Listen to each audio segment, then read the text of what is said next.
barracão e a gente vai morar junto. E a gente veio passando nesse ambiente, a casa ainda estava toda montada, porque minha mãe estava lá, tinha deixado as coisas dela lá ainda. E aí, passado algum tempo, ela alugou uma casa e aí ela foi e buscou eu e o Daniel. Então agora a gente mora junto. Eu, a minha mãe e o Daniel. A Graziella tem 15 anos. Só que ela decide que ela não vai ficar em Minas, que ela vai vir para São Paulo para estudar. Sozinha? Sozinha. E aí ela veio para casa de uns parentes da gente aqui e ficou na casa de uma tia. E ficou eu e o Daniel. Então agora começa uma trajetória assim. Nova trajetória. Mas de muita dor, de muita lágrima, muito sabe? Machucado, né? Muito, porque a gente era muito menino. Sim. Estava tão acostumado com cuidado de pai, com cuidado de mãe, com casa, com lar. E para manter essa casa, minha mãe começou a trabalhar assim, desenfreadamente. Ela trabalhava em um trabalho de dia e trabalhava em outro trabalho à noite. Ela era costureira. E eu, Vanessa, com 12 anos, responsável pelo Daniel de 10. Só que a gente era dois meninos completamente sozinhos, né? Oh, meu Deus. Antigamente, a maturidade que se tem hoje não é a que a gente tinha, né? E eu, irmã Jamília, eu sempre fui muito agitada. A agitação que o Daniel não tinha, ela sobrava em mim. Era eu o espírito do menino e ele muito quietinho, ele era muito quieto. A paixão do Daniel era ver televisão e assistir, e ler revistinha. Já eu queria andar de skate, bicicleta e ficar na rua. Era né? totalmente o contrário.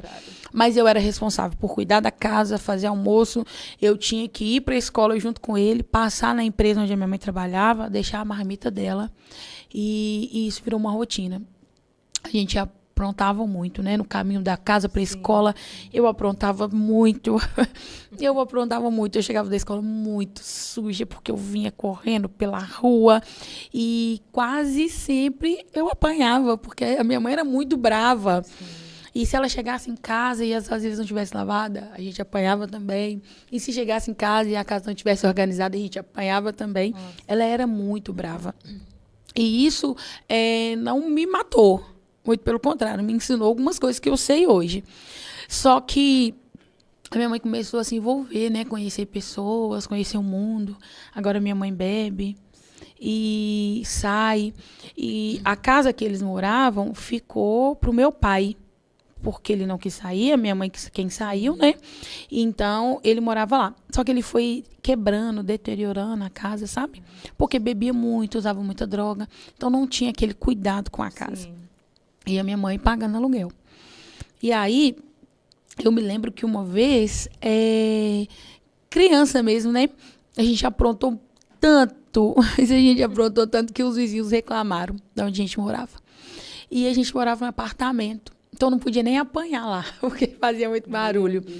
E a gente muito perto da minha avó.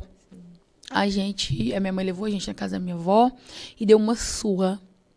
Eu sempre apanhei mais, irmã Jamile, mas é porque eu gritava muito, eu segurava a vara. Naquele tempo você apanhava de vara, né? Eu lembro, era vara, era cinta, era tudo que a mãe achava, ela pegava e fazia o maior escândalo, Mas eu fazia um escândalo, menina, e minha avó dizia... Pra não apanhar. Vanessa, quanto mais você gritar, mais você vai apanhar.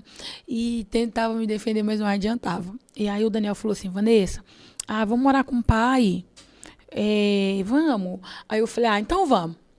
Juntei as coisas, pus na mochila e minha mãe, e vocês não vão voltar, não. E aí a gente colocou as coisas na mochila e foi morar com meu pai. Essa parte me deixa bem triste, sabe? Pastora, mais um, passou, mas me marcou muito. A gente foi para a casa do meu pai e lá já não tinha nada, né? Porque os móveis, essas coisas, dividiram tudo. E o pouco que ficou, ele vendeu. Eu me lembro de um dia, a gente deitado no sofá e o meu pai chegar muito bêbado. E ele não conseguir destrancar a porta. Como ele não conseguiu destrancar a porta, ele arromba a porta. No arrombar a porta, ele não arromba só a parte da maçaneta. Ele tira a porta do lugar. Nossa. E aí, ele não consertou depois. Então, eu e o Daniel fazia o seguinte, para entrar, colocava a porta, para sair, tirava a porta. Esse tempo, meu pai já não trabalhava mais, ele só bebia e usava droga. E a gente lá cortou a água, cortou a luz, já não tinha mais o que comer, sabe? E quando a gente visitava a minha mãe, a gente dizia que estava tudo bem. A gente encontrava com a minha mãe e ela falava, como é que tá as coisas lá? Seu pai tá fazendo as coisas. E a gente falava, tá tudo bem, mãe. Meu pai tá cuidando da gente, sim. Pra não dar o braço a torcer, né? E não trazer mais problema do que eles já viviam. Sim, porque agora tem uma briga na justiça por pensão, por casa. E aquilo era uma loucura, sabe? Sim. E eu sempre tive medo do meu pai matar minha mãe. Sempre tive medo. Sabe? De uma hora de uma loucura, de um desespero. Ele conseguia fazer isso. Então, a minha irmã ligava de São Paulo, no orelhão, e ela dizia, Vanessa, tá tudo bem, filha? Você precisa de alguma coisa? Eu dizia, tá louca, Graziela? Tá tudo bem? Como é que tá as coisas aí? E eu muito magra, sabe? Eu já era magrinha e eu fui emagrecendo assim, de uma forma absurda. Foram 3 meses, se eu não estiver muito enganada, foram os 3 piores meses da minha vida. E eu fui na minha mãe uma vez e ela fazia roupa, né? Ela costureira. Aí eu falei, mãe, deixa eu levar umas roupas dessa pra eu tentar vender lá no bairro. Novinha, 12 anos. E ela falou, então tá bom. Se você vender, você traz o dinheiro e eu te dou um dinheiro aqui. E aí eu vendi as roupas, as pessoas compravam aquelas roupas de dó. Pra ajudar mesmo a gente, sabe? E aí eu me lembro da gente ir no mercado e comprar coisas. Só que a gente não queria comprar arroz, feijão. E aí o Daniel falou, Vanessa, vamos comprar uma pera. Tem muito tempo que a gente não come uma pera. E com o dinheiro das roupas da minha mãe, sabe? E aí eu falei, tá bom, mas a gente vai ter que levar um arroz. Aí a gente comprou o arroz, só que lá não tinha gás. E nem fogão. E eu falei, nós vamos ter que dar um jeito, vai ter que cozinhar esse arroz, eu vou pensar. Mas eu era responsável, eu sentia que ele era uma criança, né? Sim. E aí, eu conversei com uma moça, ela falou assim, vou te ensinar a fazer um fogão de serragem. Você vai arrumar uma lata e a gente vai abrir e vamos colocar a serragem. Olha, 2 crianças. Meu Deus.